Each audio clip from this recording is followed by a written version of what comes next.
empezó a trabajar a los 16 años en La Gaceta, el principal diario de Tucumán. Fue número 2 de la redacción de Clarín en la etapa más difícil de la Argentina, entre el 74 y el 89, y desde hace 2 décadas es el columnista político más importante del diario La Nación. Cultor de una prosa aguda y refinada, hecha de imágenes potentes y metáforas redondas, preside la Academia Nacional de Periodismo y es quizás el mejor representante de la prensa tradicional argentina. Nos encontramos en La Rambla, un bar de La Recoleta a medio camino entre su oficina y el diario, para hablar de Milei, a quien le reconoce su éxito macroeconómico y le critica su costado autoritario. Hablamos también de la Argentina, del estado actual del periodismo, de la crisis del peronismo y de Cristina, que otra vez está volviendo. Hola Joaquín, ¿cómo va? ¿Cómo va? Muy bien. Bueno, gracias por la entrevista, por la conversación. Gracias. ¿Venís por acá? ¿Estás cerca de tu casa? Estamos en No estoy lejos, pero tampoco estoy cerca.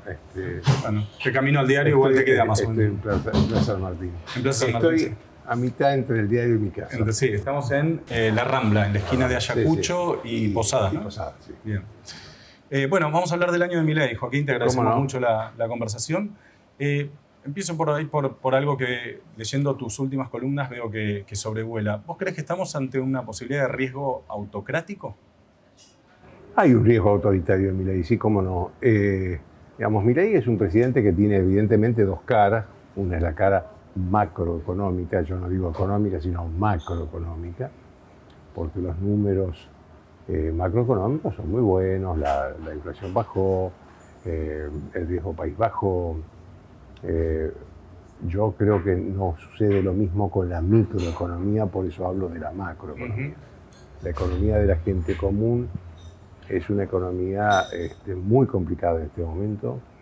Los otros días, un ejecutivo de una de las grandes cadenas de supermercados me decía: pagamos $1.000.000 de sueldo a los empleados bajos. Creemos que es un buen sueldo y ellos creen que es un mal sueldo. Claro. Y claro, decía él, si tienen que pagar alquiler de casa, si tienen que pagar gas, luz, ya les lleva el 70% del sueldo. Sí. Entonces se da esa asincronía que nosotros creemos que damos un buen sueldo y ellos dicen que reciben un mal sueldo. Eso se está dando muchísimo en la mayoría de la sociedad argentina. Esta es la cara económica de Milei, vuelvo a repetir, con muy buenos números macro. Sí. Ahora, después está la parte institucional y política, donde ahí aparece el dirigente autocrático o autoritario que no se diferencia de Trump, de Orbán en Hungría, no de Meloni en Italia, porque claro, es muy difícil gobernar autoritariamente a los italianos. La Unión Europea... No, y además porque los italianos no se dejan. También es autoritario López Obrador de otro sesgo ideológico, pero también es autoritario López Obrador en México. Entonces, y él tiene esa con dos objetivos, Milei, con dos objetivos muy claros: la justicia y la prensa. Que son los dos objetivos que quieren conquistar, colonizar cualquier gobierno autocrático. Ahora, Joaquín, cuando decís Milei va contra la prensa, ¿vos lo decís por el espíritu, digamos, belicista de sus declaraciones, las agresiones, los ataques que, desde mi punto de vista, llegan a niveles que yo por lo menos no recuerdo, digamos, de otro momento? ¿O también ves algún tipo de disposición o de iniciativa más institucional, más tipo regulatoria? A ver, hay de las dos cosas.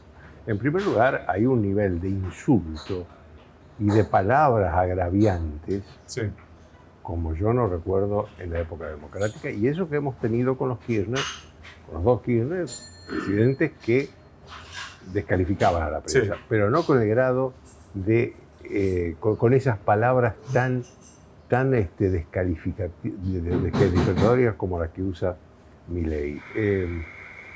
Esto por un lado, que no es poco, porque además eso habilita a los seguidores de él, a los fanáticos de él, que hay muchos, y lo hemos visto los otros días con el lanzamiento de las fuerzas del cielo, Sí. a que agarren a cualquiera de nosotros en la calle, le peguen una trompada mal pegada, que se caiga, pegamos con la cabeza en cualquier lugar y tenemos un muerto en este país, digamos. Es un juego muy peligroso. Después están los hechos concretos, que fundamentalmente es, me recuerdo ahora, pero creo que hay algunos más, es que le impone el IVA a los medios periodísticos. Sí. Y le mantiene la excepción a todos los otros rubros, los libros, los espectáculos de fútbol, los espectáculos, el teatro, el cine. Entonces digo, ¿por qué solamente a los medios? Cuando sabe que los medios, vos lo sabés también, porque estás en el medio gráfico, los medios gráficos están luchando en la transición entre el gráfico puramente y la versión online de lo gráfico, que es lo que más consume la gente, pero que da poca rentabilidad. Entonces, evidentemente alguien le dijo, si pegás ahí, vas a pegar en un lugar muy sensible. Entonces hay de las dos cosas. Me decías, Milei tiene una macroeconomía ordenada, bajó la inflación, bajó el riesgo país, etc. Una microeconomía que todavía sufre, porque la gente no le alcanza el ingreso, y un comportamiento autoritario, con rasgos autoritarios. ¿Esto te sorprende? O sea, ¿te sorprende que la misma persona que tiene equilibrio fiscal sea autoritaria? Me sorprende porque él dice que es además liberal o libertario, y, digamos, y la doctrina liberal que uno ha conocido y ha leído en los manuales de ciencia política es que el liberalismo precisamente respeta todas las opiniones y, al contrario, incentiva el intercambio de ideas diferentes.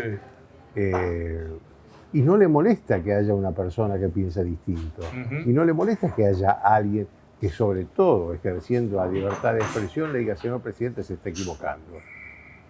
Y sin embargo, todo eso a Milei le molesta. Entonces, esta es una perversión de la palabra liberal. O sea, no es liberal para vos, Milei, no es liberal en ese aspecto. Yo creo que tiene algo, bueno, nosotros lo hemos vivido en la historia argentina, los gobiernos militares aplicaban políticas económicas liberales, pero en lo político, en lo institucional, era una dictadura. Así que no es nuevo, pero sí es nuevo en el sistema democrático. Esto me parece muy preocupante, que Milei esté hoy olvidándose de su discurso liberal para hablar del periodismo y de la justicia, no nos olvidemos. ¿Es peor con el periodismo Milei que, según tu criterio, Cristina? A ver,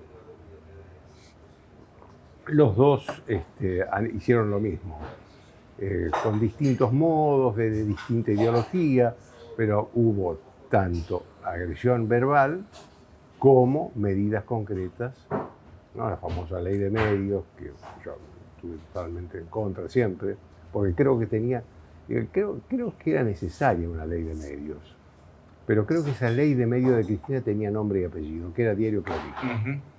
Y eso no, una ley hecha contra alguien o algo, no me gusta para en ningún caso. Pero no estabas en contra de la regulación de los medios. Yo creo que había que modernizar. La ley de medios anterior no preveía Internet. Claro. Sí, era de la dictadura. Era de la dictadura. ¿Cómo va a tener una ley así? Ahora, tenía que ser lo suficientemente amplia como para ver los fenómenos que se han producido en el mundo, los fenómenos tecnológicos del periodismo, y también, digamos, con pluralidad y sin intentar matar a ninguna voz crítica. Ahora por ahí después volvemos un ratito al tema de los medios, porque me interesa mucho hablar de eso, pero quería agotar primero el tema Milei para después seguir adelante. ¿Te gusta la palabra populismo? ¿La usás? Bueno, el populismo se usa para decir cualquier cosa, pero yo no sé si Milei es populista, porque al contrario, lo que a uno le sorprende es que a cualquier presidente, de hecho al propio Macri, le tuvo miedo de aplicar políticas de sinceramiento de la economía, de sinceramiento de las tarifas de servicios públicos, es decir, el ajuste a fondo, el shock que le pedían al principio, y lo hizo gradualmente. Sí. En cambio, Milei lo hizo. Por eso llegamos al superávit tan pronto. Sí. No le importó si a la gente le gustaba o no le gustaba. Creo yo que esto no tuvo consecuencias peores para él por la falta de alternativas que tiene Milei, ¿no? Sí. Porque un aspecto, desde mi punto de vista por lo menos asombroso de lo que pasó, es cómo Milei logró aplicar semejante ajuste sin que hubiera una resistencia social tan fuerte, ¿no? No, porque creo que la gente, a ver, Milei es producto no de un mago ni de un arquitecto, como le dicen a Santiago Caputo, como le dijo el propio presidente. Sí. Es producto del fracaso de todo lo anterior. Y encima, cuando llega al gobierno, se encuentra con un peronismo en crisis, que tiene un liderazgo que tiene en Cristina Kirchner todavía el porcentaje de voto más importante que retiene un dirigente político, 22, 23%, pero no es suficiente para ganar una elección. No es una alternativa al peronismo, por lo tanto, electoral. El radicalismo implosionó. Y el PRO se está todavía lamiendo las heridas de esa guerra civil interna entre Horacio Rodríguez Larreta y Patricia Bullrich, con Macri en el medio. Entonces, ante esa perspectiva, que la gente no intelectualiza esto que estoy diciendo, pero lo percibe, dice, bueno, por lo menos que será medio desaforado, que será medio... que está manejando el poder, porque lo que demuestra es que maneja el poder. No sabemos si lo maneja o no, pero es lo que habla como si manejara todo el poder. Después tiene problemas cuando va al Congreso.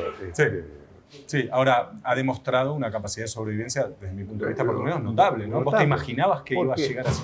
¿Por qué? Porque lo que uno no imaginaba es uno imaginaba un Milei que llegaba a la cornisa, se tiraba y se suicidaba.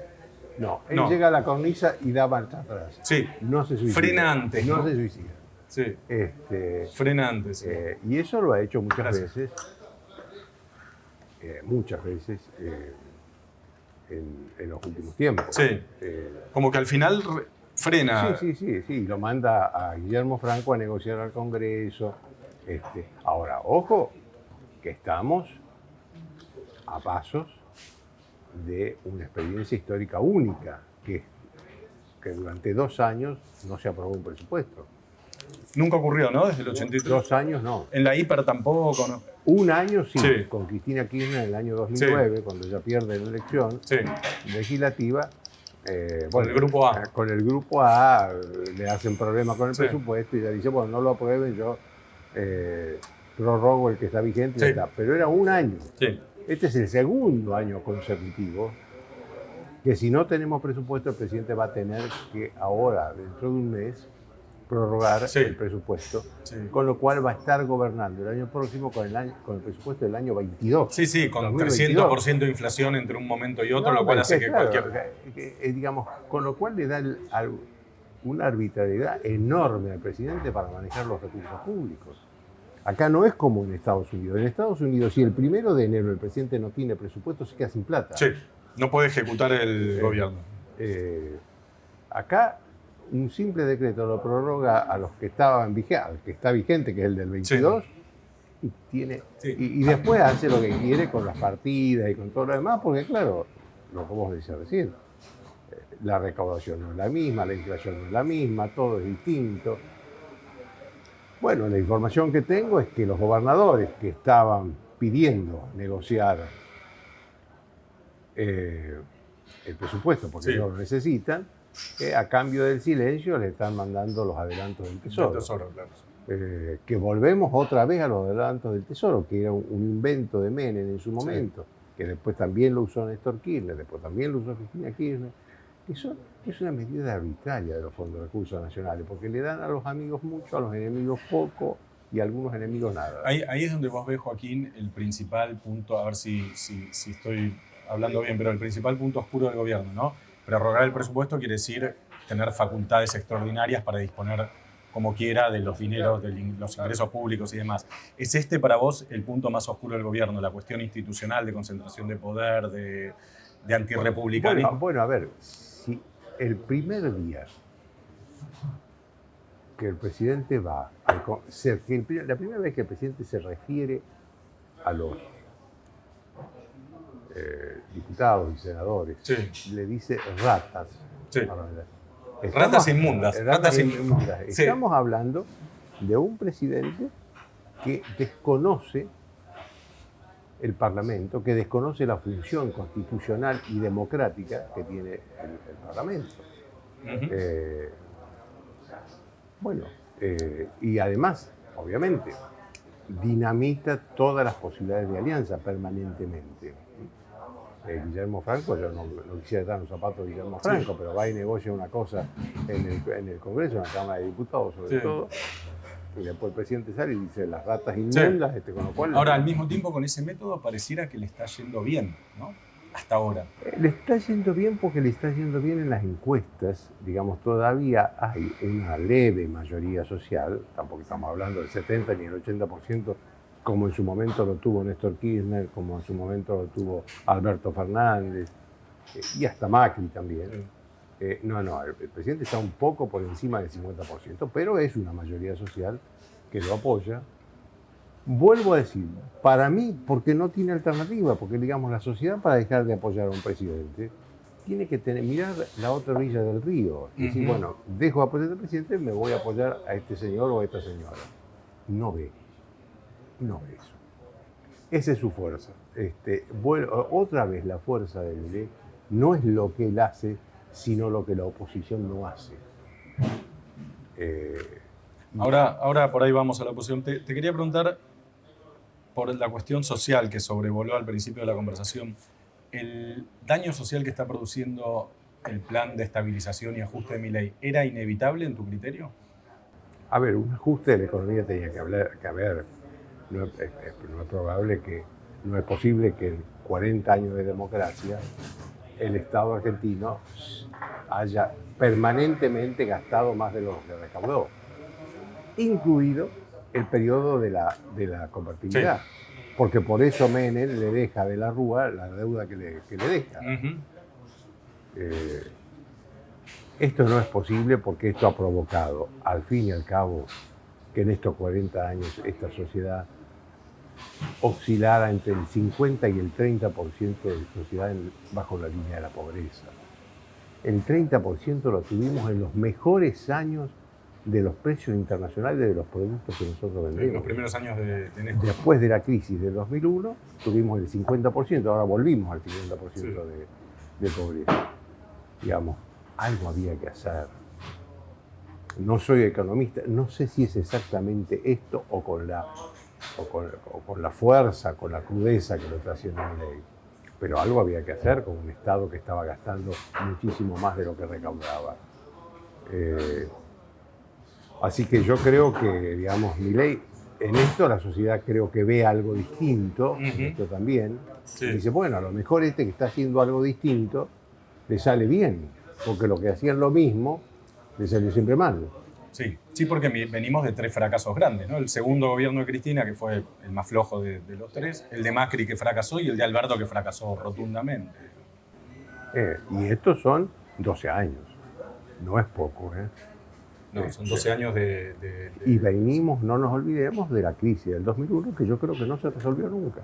¿No pensás que el primer gobierno de Kirchner y el primero de Cristina recompusieron parte de las heridas de la crisis del 2001? Yo creo que, a ver, el sistema de partidos políticos que hizo eclosión en el 2001 no se recompuso nunca más. Yo hablé muchísimo con Néstor Kirchner, muchísimo, con el presidente que más hablé. ¿Con Néstor? Sí, en Compresiones of the Record. Sí, claro. Y la verdad que él no tenía entre sus prioridades reconstruir el sistema de partidos políticos. Él lo que decía que quería era una alianza transversal que después la concreta con Cobo, con Julio Cobo y con todo eso. Pero claro, que dependían de su liderazgo. La última el último hecho importante bipartidista de la Argentina es la elección de 1999 entre De la Rúa y Dualde. Sí, después estalla el sistema de partidos. Después estalla el sistema de partidos, se diluye una cosa, diluye la otra, y termina en esta cosa, en dos fenómenos. Uno fracasó, el otro vamos a ver cómo funciona. El del 2015, un líder como Macri, creador de un partido prácticamente distrital, vecinal, que logra en una alianza con el radicalismo y la coalición cívica hacerse de la presidencia de la nación, termina mal. Y después está esta experiencia, que ni siquiera es una coalición como la de Macri. No. Es su partido y su discurso disruptivo, agresivo, que yo creo que eso es lo que en su momento expresó a gran parte de la sociedad argentina que estaba con bronca y dijo: yo me identifico con ese tipo que está con bronca. Lo que pasa es que ahora ya es el presidente de la nación. Sí. No es el... Sí, no es solo un vehículo para expresar un malestar. No es un candidato gritando en los palcos ni en la televisión. Es el presidente de la nación. Sí. Y este cambio él no lo ha... Y no acepta que uno le hable de forma. Para mí las formas son tan importantes como el fondo en un sistema democrático, porque él dice que uno lo que quiere es que él tenga las formas de uno y él tiene su propia forma. Él diría eso, sí. No lo dice. Lo dice. Con lo cual, esto no va a cambiar. Él cree que sus formas están dentro de un sistema democrático. Yo creo que no. Pasemos, si te parece, Joaquín, a la oposición. Te voy a hacer una pregunta gorila. ¿Tiene solución el peronismo para vos? Yo creo que las PASO, empiezo por ahí, Sí. cuya eliminación se está pidiendo, Sí. del gobierno inclusive, obviamente con apoyo del peronismo, porque Cristina Kirchner quiere retener con la presidencia del Partido Justicialista el monopolio de la confección de listas, pero creo que no va a salir. Y no va a salir porque, como toda ley electoral, necesita para su aprobación la mayoría absoluta de cada Cámara para ser aprobada. Sí. Mayoría absoluta significa que el diputado necesita 129 diputados, aunque haya 130 en el recinto, y el senador necesita 37, aunque haya 38. Sí. Creo que no va a salir. Si no sale esta ley PASO, y ahí voy a lo que vos decís, posiblemente haya sectores del peronismo que en las PASOs le digan a Cristina Kirchner: bueno, usted haga su lista, nosotros vamos a hacer la nuestra y vamos a competir. Y ahí puede surgir a lo mejor alguna corriente de renovación del peronismo. Ahora, si eso no pasa, porque también yo veo con mucha sorpresa un peronismo que se declara impotente frente al liderazgo de Cristina, que ella misma dijo que ya no está en condiciones de ganar elecciones, por eso fue Alberto Fernández, no ella. Y yo conocí al peronismo de los últimos 40 años, un peronismo que cuando perdió la vieja dirigencia de Luder, Sadi y los Lorenzo Miguel y todos ellos, en el acto apareció un Cafiero, después un Menem. Cuando Menem se convirtió en mala palabra, el peronismo fabricó un anti-Menem que fue Kirchner.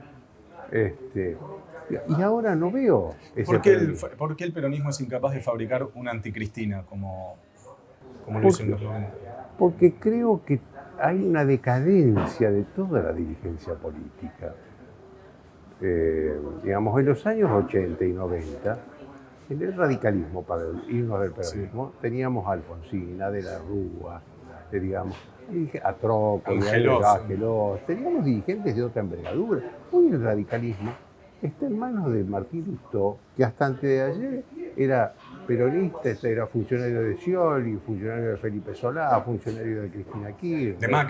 De Macri, embajador de Macri. Pero hay una decadencia de toda la dirigencia política, no solo de la peronista, que explica también la irrupción de una persona como Milei.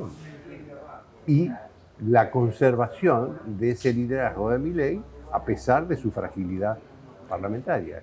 ¿Vos creés, Joaquín, que si Milei se consolida en el poder, la oposición natural a Milei es un peronismo liderado por Cristina o por Axel, o sea, un peronismo de algún modo todavía kirchnerista, o puede pasar otra cosa? No, yo creo que hoy, hasta donde llega la mirada, la oposición a Milei, creo que a Milei esto le gusta, Sí. es Cristina Kirchner o Kicillof, o Cristina Kirchner y Kicillof, porque las peleas de hoy de Cristina Kirchner con Kicillof no quiere decir que mañana o pasado no se reconcilien y lo convierta a Kicillof en la alternativa a Milei en la presidencia de la Nación. Y ojo, Kicillof ganó la primera elección de gobernador en la presidencia, ganó la reelección, es un hombre que pasó por el Ministerio de Economía, lo cuestionan mucho por los acuerdos que hizo en el caso Repsol, en el caso del Club de París, pero no tiene una sola denuncia por corrupción. Podrá compartirse o no la ideología que él tiene, yo no la comparto, pero la verdad que no hay ninguna objeción moral a él. Y yo creo que este va a ser, digamos, el candidato que puede hoy, hasta donde llega la mirada, enfrentarse con Milei. El peronismo en los últimos años absorbió algunas demandas clásicas liberales en relación con diversidad, género, casamiento igualitario, fue una ley que impulsó Néstor Kirchner, la ley de legalización del aborto que se sancionó durante el gobierno de Alberto Fernández. ¿Cómo ves vos este giro liberal en algunos aspectos del peronismo, digamos? ¿Te sorprende? ¿Te parece que es legítimo? ¿Te parece que es oportunista?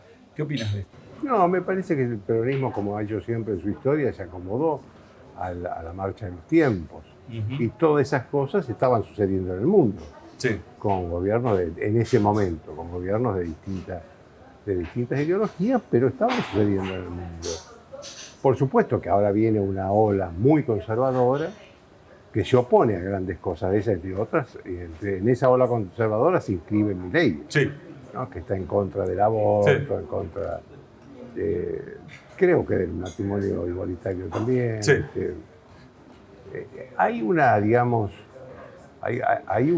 regresión en materia de conquistas sociales que no es solamente de la Argentina, sino que se da en muchas partes del mundo.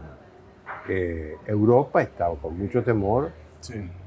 no solo por Orbán en Hungría. Vuelvo a decir, Meloni no es un riesgo porque a los italianos no los gobierna nadie, pero sí de que Francia, uno de los grandes países, caiga en manos de la ultraderecha.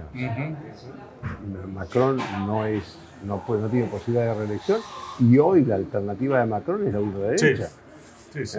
Y veo, cuando viajo a Europa, hablo con mis amigos de allá, colegas, veo que hay un gran temor a eso. Sí. Un gran temor. Sí. Con lo cual, digamos, creo que hay una regresión de las conquistas sociales. Creo que el peronismo lo que hizo es lo que hizo siempre, que es acomodarse a los movimientos internacionales en boga, ¿no? Yo me acuerdo que en los años 80, cuando Cafiero se erigió en la alternativa al viejo peronismo, al peronismo tradicional, conversando con él, yo le pregunté por qué él había modificado tanto sus puntos de vista, porque él era parte del viejo peronismo. Sí, claro. Había sido ministro de Perón en los 70, ¿no? Sí. Entonces me dice, mire, si Perón viviera sería el más democrático de todos los políticos argentinos. Claro, porque en ese momento, en los años 80, el mundo, y sobre todo en la sociedad argentina, giraba hacia una posición democrática de la política. Entonces, esto me enseñó a decir, el peronismo es lo suficientemente dúctil como para acomodarse a cualquier situación en el mundo. Así lo hizo con estas conquistas sociales y hoy... No hay tal cosa como una ideología peronista. No creo. Yo creo que el peronismo se acomoda. De hecho, hemos tenido al presidente más liberal y ortodoxo de la economía en los 40 años de democracia, siendo peronista como Carlos Menem, y hemos tenido a los presidentes más heterodoxos manejando la economía, sobre todo Cristina Kirchner, Sí. también del partido peronista.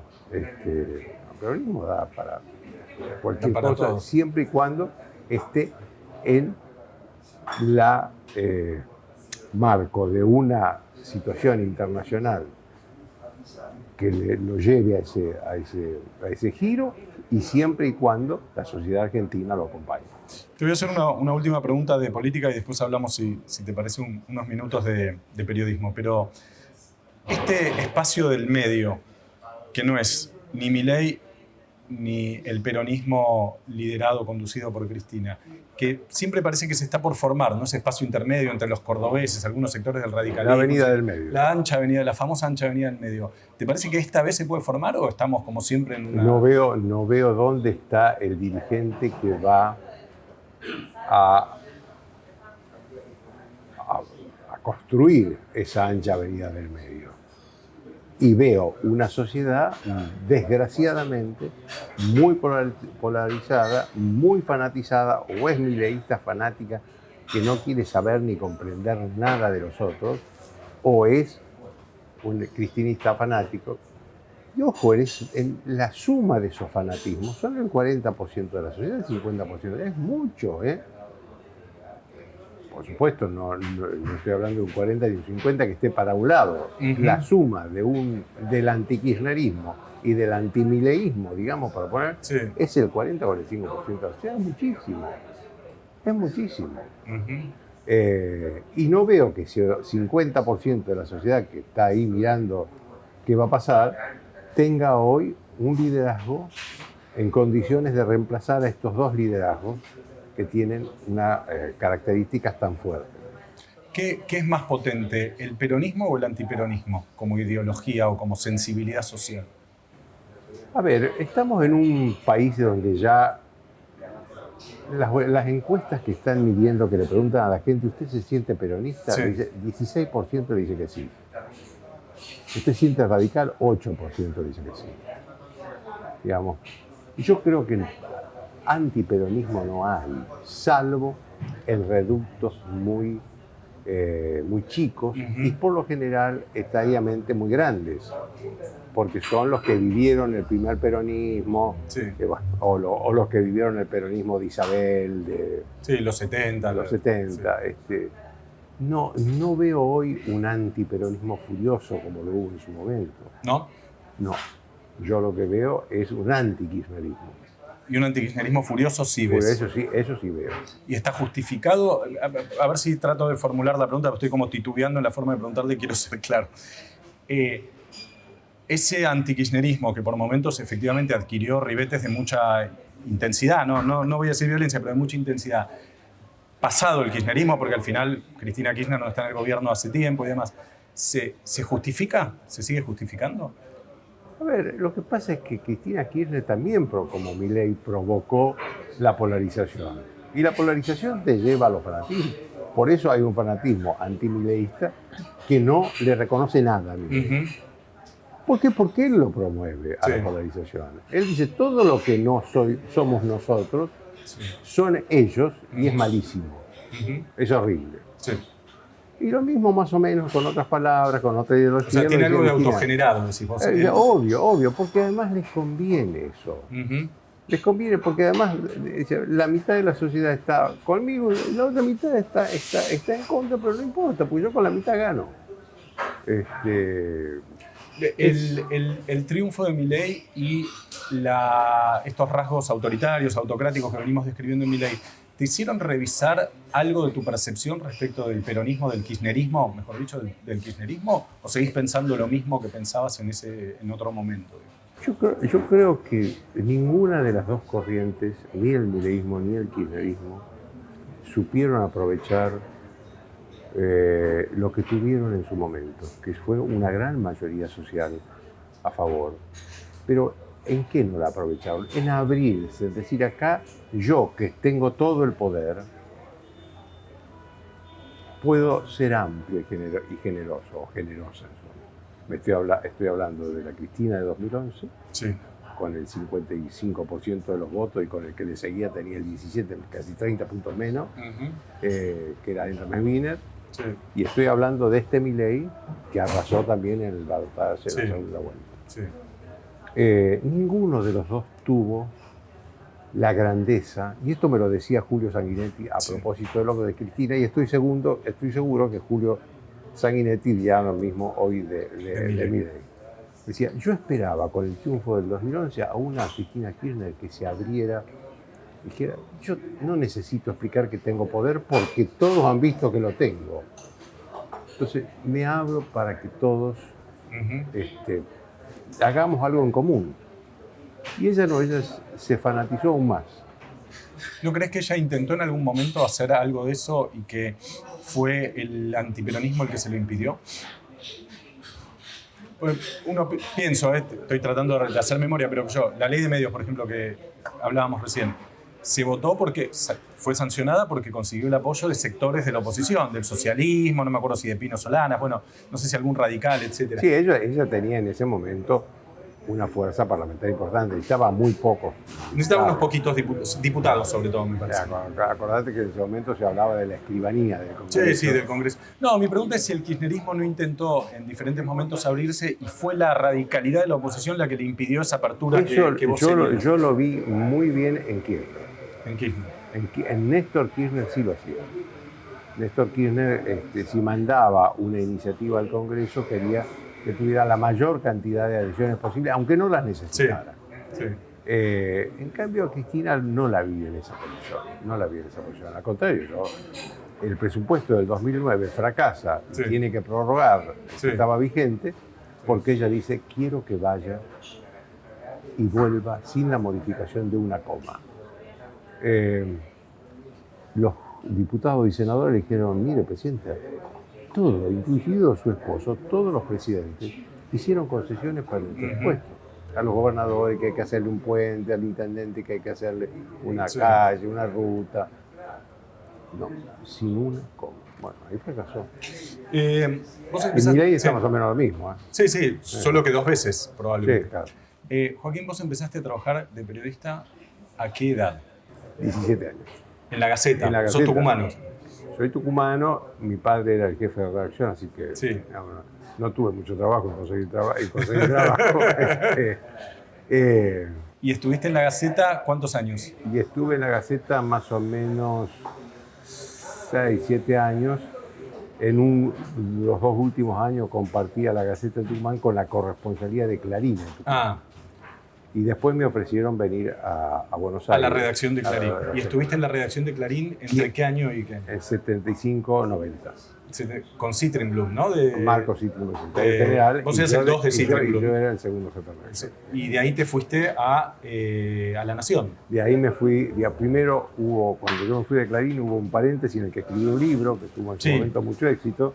Sí, Asalto a la Ilusión, un libro sobre el final del alfonsinismo. Sí, sobre la historia de Alfonsín, del gobierno de Alfonsín, y éxitos y fracasos del gobierno de Alfonsín. Y después ya empecé a escribir primero periódicamente, una vez cada 15 días, cada mes en La Nación, y después ya, más asiduamente, primero en la sección política y después, por iniciativa de José Claudio Escribano, la página de la columna, que compartías con Mariano Grondona durante muchos años. Durante muchos años y después con Jorge Fernández Díaz y ahora con Jorge Liati. ¿Está peor o mejor el periodismo? El peronismo, iba a decir, mira el furcio, el periodismo. ¿Está mejor o peor? El periodismo ha sufrido, digamos, desde que yo empecé hasta ahora, es otra cosa, es otro periodismo. Es decir, el progreso tecnológico ha hecho del periodismo una cosa que no... Tan es el progreso tecnológico que ya me olvidé de cómo yo escribía en la Olivetti y escribí en la Olivetti. Yo digo, ¿pero cómo corregía en la Olivetti? Si ahora me es tan fácil cambiar una palabra, mejorar un párrafo. ¿Cómo hacía en esa época? Me acuerdo vagamente que a mano tenía que hacer. Claro, corregías a mano sobre el texto. Sobre el papel. Entonces, el periodismo es totalmente distinto. Tal vez sea... Sí me acuerdo de 2 cosas. Una, que aquel periodismo era un periodismo donde las empresas periodísticas eran más solventes. Sí. Y por lo tanto, yo, por ejemplo, salvo ese breve periodo que trabajé, 2 años que trabajé en la Gaceta y como corresponsal de Clarín, siempre yo, con trabajar en un lugar... Sí, podías vivir de un sueldo. Podía vivir tranquilamente. Sí. Hoy yo veo a mis colegas jóvenes que tienen que andar hasta con 3 trabajos. Sí, el multiempleo es un drama de los periodistas. Yo no le puedo pedir a ellos. Ellos me dicen, ¿qué debo hacer? Lean, libros. Sí. Si yo llego dormido en mi casa. Sí. Y los fines de semana duermo. Porque durante la semana no duermo más que 4 o 5 horas. Eso es una cosa, y lo otro es el enorme progreso tecnológico, la inmediatez que te obliga el online, la versión web de las páginas web de los diarios, y que te saca tiempo de chequeo, que es fundamental en el periodismo, es fundamental. ¿No? Un periodismo que no chequea no es periodismo. Ahí pasamos entonces a las redes sociales. Sí. A las fake news. ¿Te gustan las redes sociales? ¿Las mirás? ¿Las usás? No, a ver, yo no las miro, no participo de las redes sociales, pero las miro.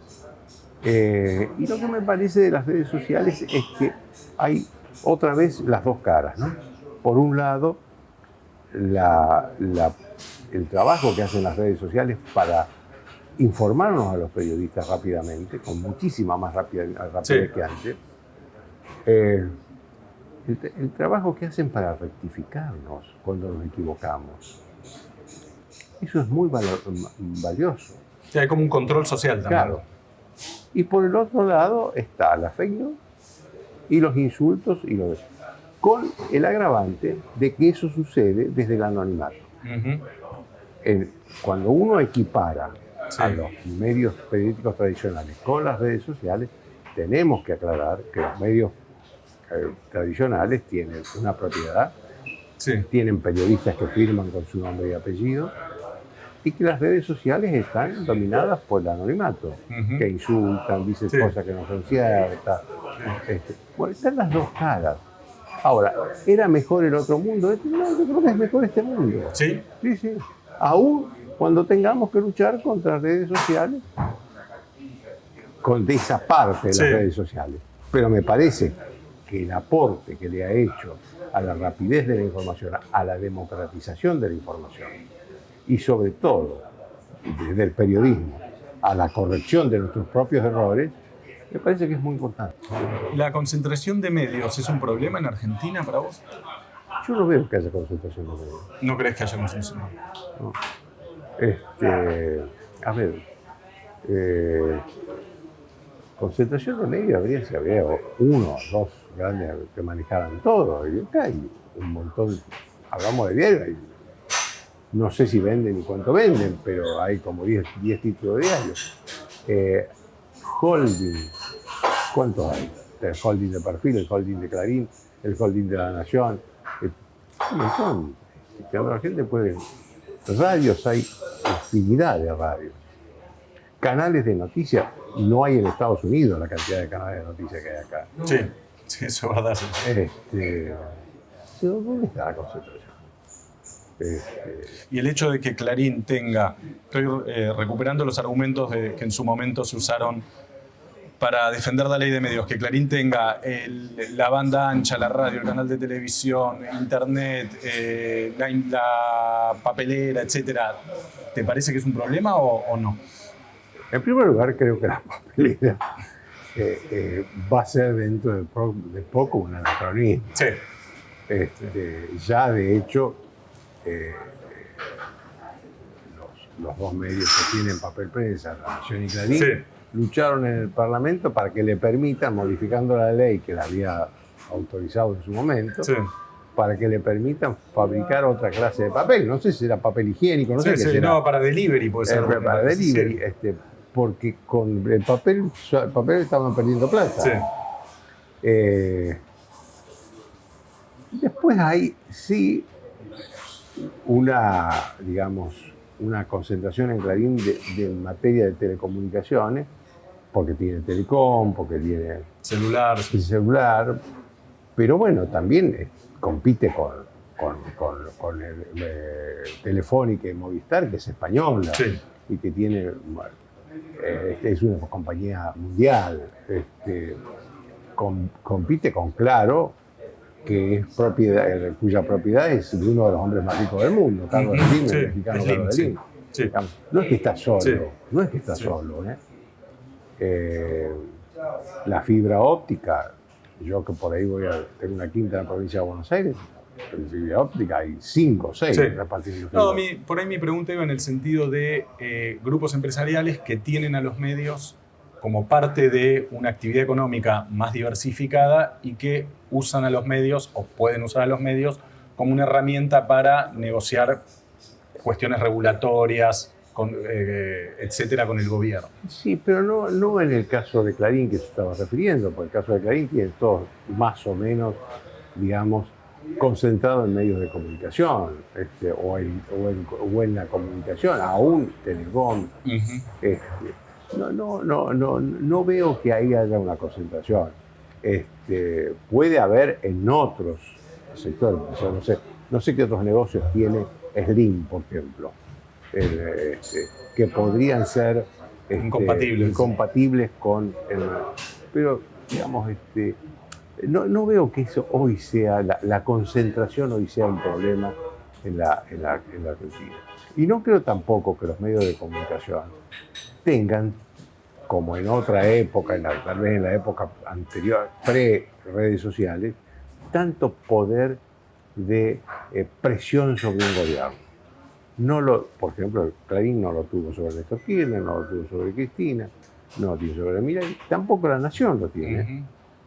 Ni lo tuvo, ni lo tiene ahora. Son menos poderosos de lo que parecen los medios de comunicación. Lo que pasa es que las redes sociales lo han vuelto menos poderosos. Antes tenían, sí, eran 5 o 6 medios, Sí. pero tenían el monopolio. Lo que se publicaba ahí era la verdad, Sí. y no había otra. Y lo que no se publicaba no existía. Eso desapareció con las redes sociales, ¿no?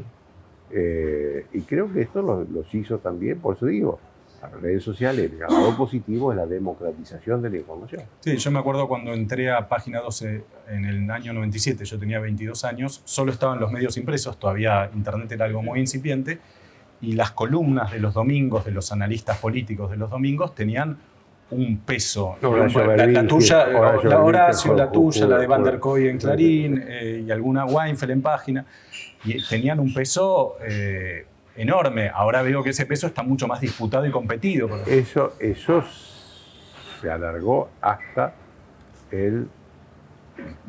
Kirchner presidente. Porque yo me acuerdo que una de las conversaciones de Kirchner me dijo, mira, acá hay que ser sintético y sencillo. La opinión pública la forman 4 columnistas políticos. Claro. Y eso hoy no está. ¿Y no extrañás eso? Porque vos eras uno de esos 4, por eso te digo. No extraño para nada, porque tampoco en ese momento me parecía. Me sorprendió escucharlo a Kirchner decir Sí. ¿Por qué lo hiciste presidente? Entonces me dice, porque veo las encuestas. La gente dice, ¿por qué? Porque lo leo Morales Solá, porque lo leo Van der Kooi, porque todo lo dice Berbisky, por eso. No es que yo estoy inventando, veo una... Entonces, digamos, ese periodismo, la fuerza de ese periodismo, que sí estaba en condiciones de sentarse frente a un gobierno y exigirle decisiones, no está más. Y no va a estar porque el progreso tecnológico amplió mucho los canales de información que llegan a la sociedad, ¿no? De hecho, porque si uno se pone a ver, por ejemplo, los informativos de canales de aire, para entrar en otro, tienen un rating que era la tercera parte de lo que era hace 15 años. ¿Y por qué? Porque la gente o se va a los canales de noticias, se informó ahí, y después se va a ver Netflix, o porque se informa por las redes sociales. No le interesa ver Pero la verdad es esa, es decir, todo el mundo periodístico cambió, no solo el periodismo gráfico. Gracias, Joaquín, por la conversación. Gracias. Te agradecemos mucho. Gracias.